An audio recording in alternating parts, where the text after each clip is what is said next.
Hello friends, welcome to my channel. ఈరోజు రాగులు మనం తింటే ఎలాంటి ప్రయోజనాలు ఉంటాయో ఈ వీడియోలో మీకు చెప్తాను. రాగులు తినడం వల్ల ఆకలిని తగ్గిస్తుంది, సులభంగా జీర్ణం అవుతుంది, అధిక రక్తపోటు నివారణగా సహాయపడుతుంది, బరువును నియంత్రణలో ఉంచుతుంది, ఎముకలు బలంగా ఉండేందుకు సహాయపడుతుంది, అనీమియాను నివారించడానికి సహాయపడుతుంది, కొలెస్ట్రాల్ స్థాయి తక్కువ చేయడానికి బాగా సహాయపడుతుంది, చక్కెర స్థాయిలు నియంత్రించడానికి సహాయపడుతుంది, calcium, iron, protein, fibre and mineral పుష్కలంగా లభిస్తుంది, వృద్ధాప్యంను దూరంగా ఉంచడానికి సహాయపడుతుంది, కాలేయ వ్యాధులు, గుండె బలహీనత, ఉబ్బసం తగ్గిస్తుంది, శరీరానికి బలం, శక్తిని చేకూరుతాయి. ఇలా ఇన్ని ప్రయోజనాలు ఉన్న రాగులతో మనం ఏదో ఒక రూపంలో తీసుకోవాలి. కాబట్టి నేను ఈరోజు రాగి దోశ ఎలా చేయాలో చెప్తాను.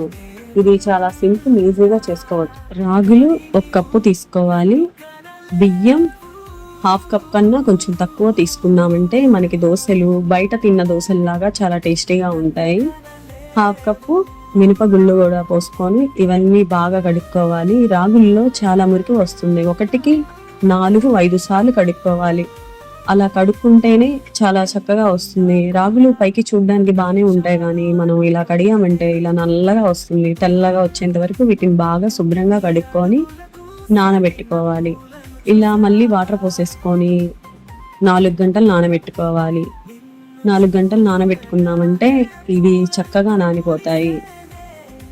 4 గంటల తర్వాత మళ్ళీ ఇలా వస్తుంది. ఇప్పుడు వాటర్ని తీసేసుకొని మళ్ళీ ఒకసారి వాష్ చేసేసుకొని ఒకసారి కడుక్కొని ఇలా పెట్టుకోవాలి. ఇలా నీట్గా ఉన్నాక వీటిని ఒక మిక్సింగ్ జార్లో వేసుకొని బాగా స్మూత్గా గ్రైండ్ చేసేసుకోవాలి. ఈ పిండిని మనం పులియబెట్టనవసరం లేదు, డైరెక్ట్గా తినొచ్చు.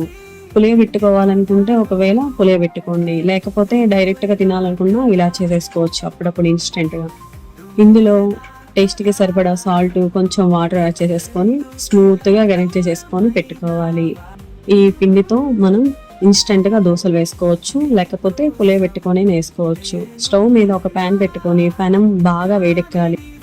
వేడెక్కిన పెనం మీద ఇలా దోశ పిండి పోసేసుకొని దోశలాగా పల్చగా స్ప్రెడ్ చేసేసుకోవాలి. ఈ రాగి దోశలు తురిమిన క్యారెట్, ఆనియన్స్ ఇలా కూడా వేసుకున్నామంటే మన ఆరోగ్యానికి ఇంకా మంచిది. నేను దోశల్లో ఎక్కువగా నెయ్యి వాడతాను, అందుకని నెయ్యి వేసుకోవాలి, లేకపోతే ఆయిల్ అయినా వేసుకోండి, మీ ఇష్టం. ఈ దోశని ఒక ప్లేట్లో సర్వ్ చేసుకుంటే చాలా చాలా టేస్టీగా ఉండే రాగి దోశ రెడీ. ఎన్నో ఆరోగ్య ప్రయోజనాలు ఉన్న రాగులతో మీరు కూడా ఒకసారి, పిల్లలు రాగి జావా ఇలాంటి తాగమంటే తాగరు, అందుకని మనం రాగుల్ని ఏదో ఒక రూపంలో పిల్లలకి ఇవ్వాలి. కాబట్టి ఇలా దోశల రూపంలో